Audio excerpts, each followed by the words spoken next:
France yet again divided in a row over whether women should be allowed to wear the burqa, the attire that covers from head to toe. Some argue it's debasing and archaic. Others say it's a question of personal freedom. This is Inside Story.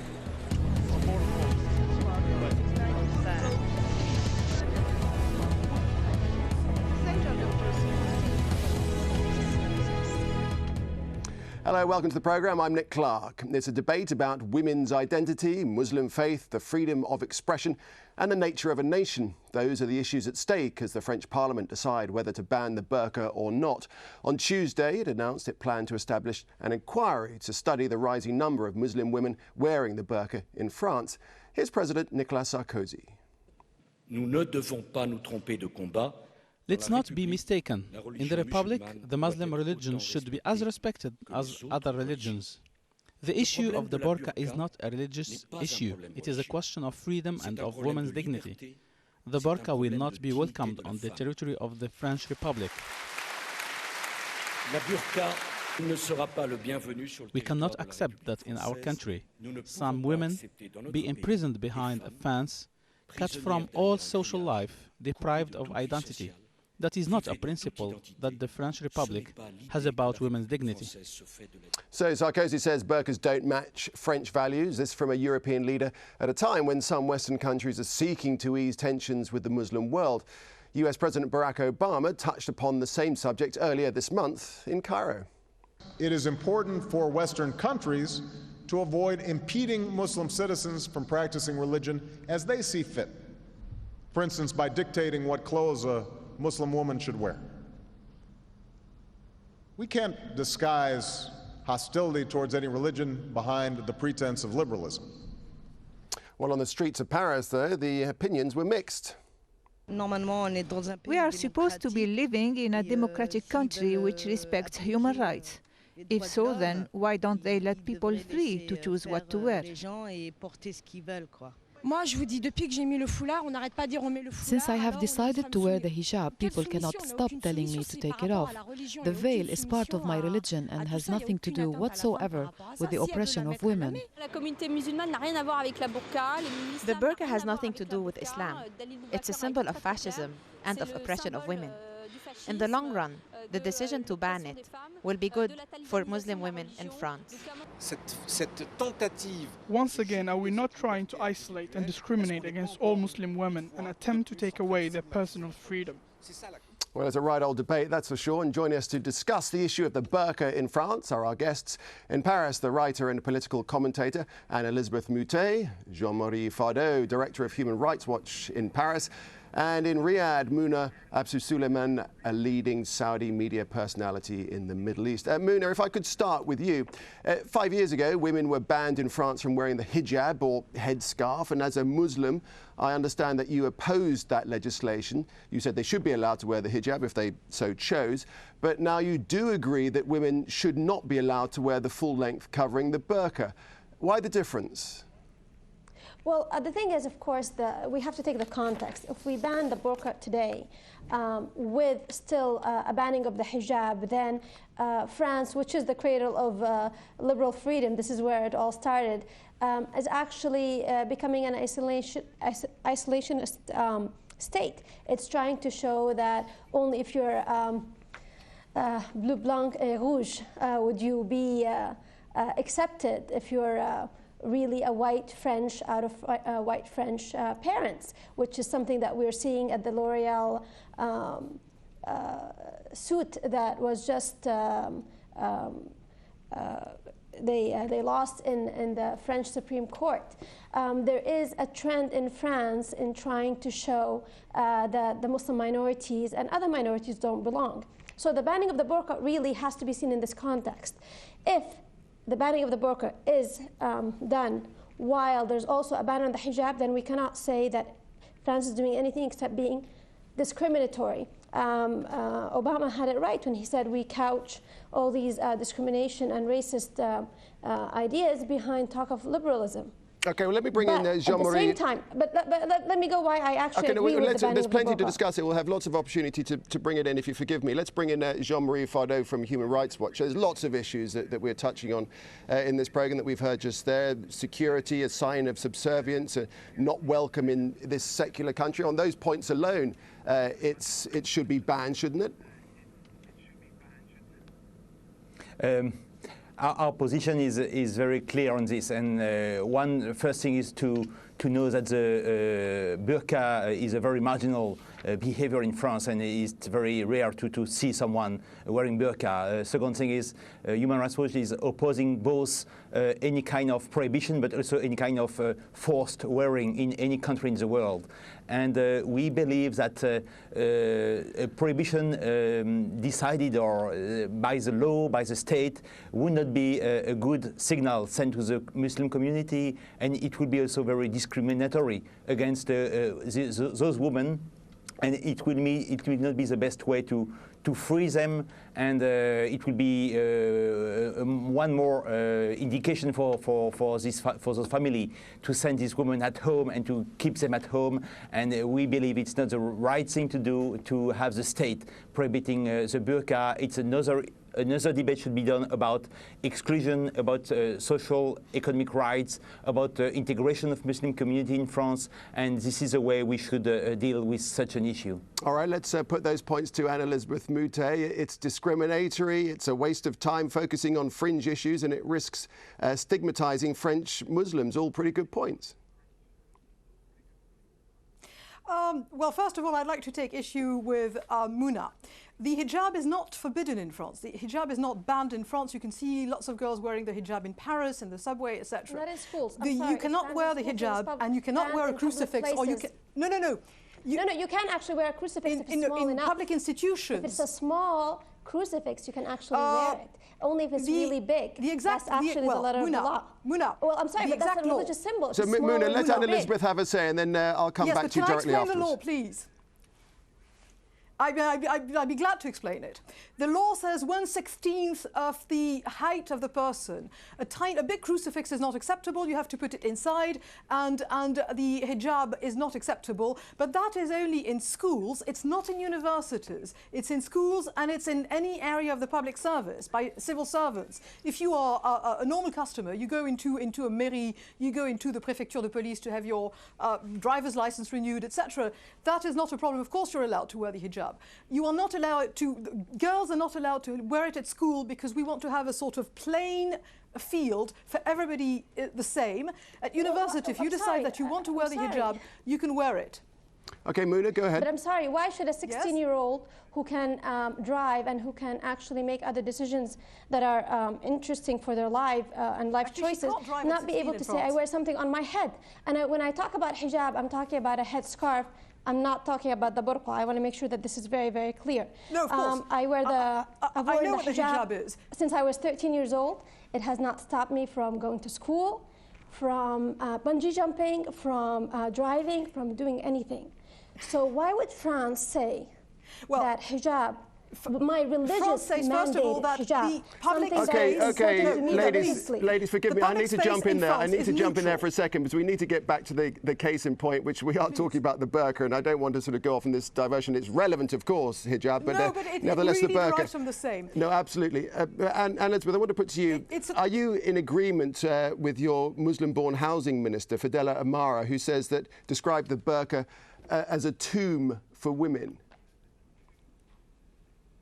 Oh, completely. I mean, I love Fadela. She's a friend. I think she's wonderful. And I completely agree with her. And I think she knows a great deal about what's going on in this country. And what really, I mean, there are three issues in the question of the burqa. You have an issue of public order, you have an issue of integration, and you have first and foremost an issue of feminism and of equality for men and women. And it's all, you know, if you decide yourself, and when I say yourself, it means not your parents, not your family, not your neighborhood, and not some new preacher who arrived 5 years ago in the neighboring mosque, that suddenly you have to wear a burqa. I have a serious, if it's only the person sort of making this choice, it's very rare because it did not used to exist in France. But Jean-Marie just said, oh, this is not really, this is a very fringe phenomenon in France. It's less a fringe phenomenon in France than it was a few years back. And it's growing, and that is worrying us. It's because it did not exist in our Muslim communities, which have existed in France for 100 years. So it's a new thing, it's a foreign thing, and it basically aims to radicalize a whole segment of the population and to say, first of all, you're a woman. You're a woman and you have to hide yourself. You have to hide yourself because your religion says that you must not inflame the men around you. And this is basically saying you are guilty. The men are not guilty. You provoke them because you dare to show yourself. And that, to me, is something abhorrent. Okay. And that's exactly what Fidela said. That brings me on to my next point. I'd just like to put to Muna, and Jean-Marie, we will come to you shortly, don't worry. But Muna, without getting into the controversies, can you explain to us why some would choose to wear the burqa rather than just the headscarf alone? Well, of course, I do come from the religious school of thought that says the burqa is not religious. It is something actually of a personal choice that some communities choose to do. And I know a lot of women who actually choose to do it, some of them very extremely highly educated. I don't agree with it personally. I think, as Ms. Anne said, that it actually does serve to oppress women, even when it is by choice. However, it is a personal liberty. If let's say, are we going to go to every single woman and say, is this really a personal choice, and have an investigation saying whether it is? And we'll find that a lot of them are actually by personal choice, by the way. As I said, I don't believe in the burqa.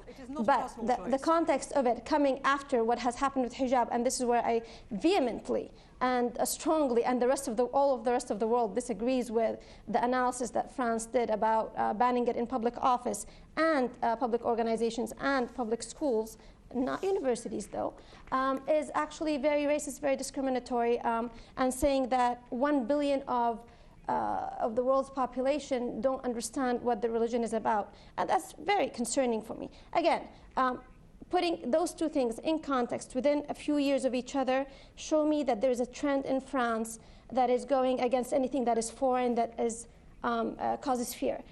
Is there a security issue? Sure there is. Okay, well then we'll just make sure that these women, as they do in the States, have to uncover their face whenever they're going into any offices. We can work around these things. That's not what I meant by a security issue. I meant something else. If I may.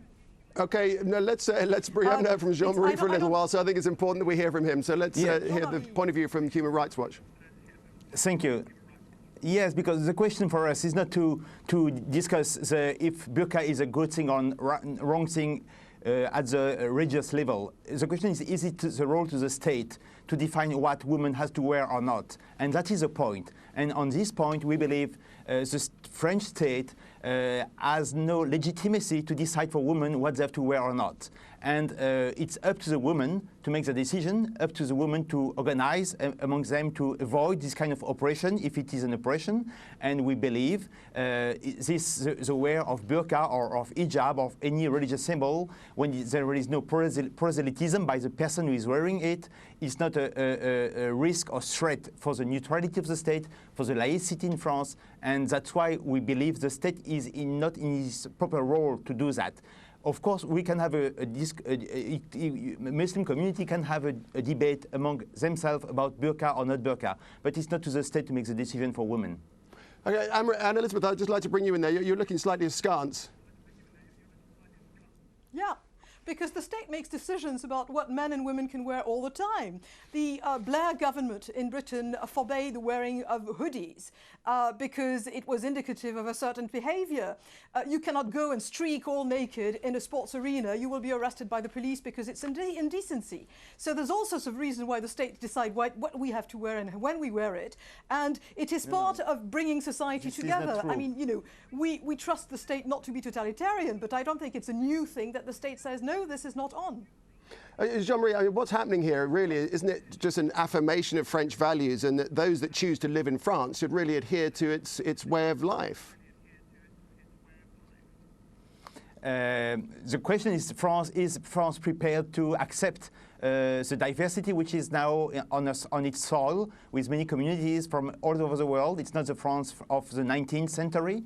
We are in the 21st century, and we have many communities, millions of Muslims, new communities coming from Afghanistan, from Pakistan, from Sri Lanka, and in many, many countries. So we have to deal with that. We have to understand they have other culture, and we have to create a France with a new mix of this old culture. Of course, the state has rules, but I don't agree that the state have rules against the kind of wear we have to wear in France. The clothes you have to wear in France. It's not true. Okay, so Mouna, listen, we've touched on this issue. We've touched on this issue of personal freedom, the right to choose in the French state. If it enacts this, if it bans the burqa, will be taking away that freedom of expression, that freedom to choose.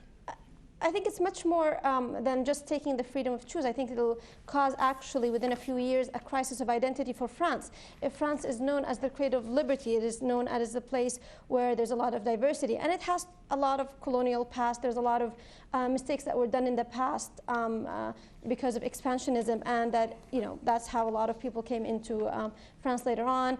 Decisions that were made for increasing labor, etc. So now France decides that no, it doesn't want that diversity. It's turning against the dialogue of civilization, of tolerance and acceptance, and looking at people as they define themselves, not as I define them, not as I impose on them. Yes, of course, the state has rights to regulate certain things, but it has to also understand that the world is changing. Again, when we put this in the context of the burqa for me is not a religious idea. It is actually a personal freedom. So the state does have to actually look at itself and say, what does it mean to be French or France in the 21st century? And do we want to be the country that actually goes against all of the advances in human rights? All of the idea of dialogue and acceptance. But Mouna, I don't quite understand what you're saying, because you're saying that it is a personal freedom, but then if you're saying in France they should be banning it, how does that contradict it? The whole idea is that there's a trend now against Muslims in France, whether we like it or not. The burqa, the hijab, they're used as symbols for a certain religion, my religion. What France is saying, doublespeak, is we're looking for liberty, but yet they're turning against liberty. And they're becoming, it's becoming a trend, and this is actually very worrisome for me because, because I do love France. I do think it has created a lot of opportunities for people. It's done some tremendous work for the region in some areas, but now what is happening is that France is becoming the symbol of the Western country that is so afraid of the 21st century. Okay, let me bring in Anne-Elisabeth there. You know, isn't freedom of expression as an important part of the French state as secularism? You know, why is secularism more important than freedom of expression? First of all, you know, we're really sort of upside down when we say that, you know, the diversity of the 21st century is symbolized by covering a woman from head to toe. I have a problem with this. Second, Jean-Marie quoted several nationalities. I mean, let me finish. I didn't say that, you know. You perfectly know I didn't say that. From the start. No, but let me please finish. France has embraced diversity. You mentioned Sri Lanka, you mentioned Bangladesh, you mentioned Pakistan. We've had immigrants for all sorts of countries. But the burqa does not come from those cultures. It is not a Bengali tradition. It is not a Pakistani tradition. It is not a Sri Lankan tradition. It is something that is imposed by a small faction of extremists called Salafists upon the wide Muslim world, which is much more diverse than these people would like it to be. These are people who kill Muslims. These are people who discriminate against moderate Muslims. These are people who say, if you do not, it's my way or the highway, if you do not follow me, you are apostates, you are infidels, we don't like you. But this is not the majority of the Muslim people. This is not the majority of the Muslim religion. But you're not suggesting that everybody who wears a burqa does those things. For centuries. I think people who wear a burqa in France, a country where you practically had nobody wearing it, are people who have been indoctrinated by a dangerous minority of people who are actually fighting us in the name of a totalitarian system. Okay, let's put this, Jean-Marie, we'll come to you again in a second, but I want to go to Mouna first of all, and where you go. That's absolutely not true. There's a lot of people who wear the burqa in Afghanistan, Pakistan, Bangladesh, Egypt, Saudi Arabia, Yemen, all over it is a small minority, a very small minority, true, but a lot of them are very peaceful. A lot of them have a way of living that is just different than us, both me as a Sunni Muslim mainstream and you as a French person. They're not terrorists. They are terrorists. There are some terrorist people who are extremists from all over. In the Basque region, in Spain, in France, in Ireland, in Al-Qaeda, all of these people are extremely small and they do not represent the burqa wearing people. I'm sorry, there's a lot of people who are actually terrorists and created, 9/11 that were not from the burqa wearing minority. So okay, let's bring in Jean-Marie. Jean-Marie, I'd like to give the word to Jean-Marie now from Human Rights Watch. What are your thoughts about what's been said? Yeah, just to a question maybe to Anne-Marie about do you think what will be the consequence of a state decision, of a law? Will it free this woman, or will it make them more marginalized, more stigmatized, more in prison at home because they won't be allowed by their husband to leave, or even to leave the country because they won't be able to? And Elizabeth, hold on a second. Let Jean-Marie just pose the question. We don't have a commission of inquiry. Just let Jean-Marie pose the question and then you can answer. Go ahead. Yes, we do. No, it's okay. Go ahead. I gave my question is, I don't think a law will be the solution for this woman to be free. Yes, but I'm saying we don't have a law. We don't even have a law tabled. All we have right now is a commission of inquiry on how is this happening in France, and is this separating women from the mainstream of French society? You probably are familiar with the case of the wife of a French person of Moroccan origin, and his wife came from Morocco. She was wearing a burqa, and she applied for French nationality, and she was entitled to French nationality by her origin and her status in the country. However, it was ruled by the government that because she wore a burqa, but also because she did not vote, she did not have a bank account, she was not allowed to go out of her house. Almost, she was not allowed to meet any men who were not her husband or his brothers. She was not entitled to French nationality because she was not a French citizen. She was not behaving as part of the French community, and therefore she would not become a French citizen. And this is a very interesting decision because it says we have a commonality of values, of principles in this country, and you cannot say that you're part of this country and put yourself forcibly apart from it.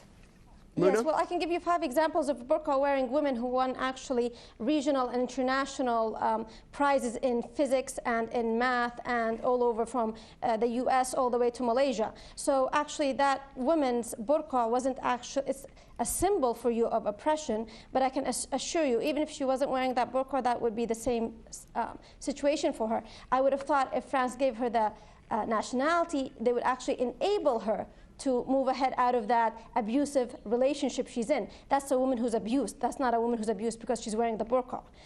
Again, I think we can always look at exceptions and some people. But well, yes, that's your opinion. But if she decides to wear it, that's her freedom to wear it. If you separate her from her husband and she tells you, I still want to wear the burqa, although now I have a bank account, and now I can drive, and now I can meet other men, well, you say, no, you have to take the burqa off? So, as I said, I think I agree with Jean. In that ruling, she was never allowed to be French. No, she's a woman who was abused. You perfectly know that there are women in France who have chosen to wear burqa. Okay, guys, you're all talking at the same time. Jean-Marie, what would you like to say? Just to say that you perfectly know that in France you can find women who have chosen to wear burqa. Maybe you can disagree with them, but it's not to the state to decide for them if they have to wear it or not. And the second thing, we have not a law, but we have not a law, but we have a president who said yesterday or before the day before, the burqa is not welcome on the territory of the French Republic. So it's you perfectly know when Sarkozy said something, usually 2 or 3 months after you have a decision made by the National Assembly or by the government.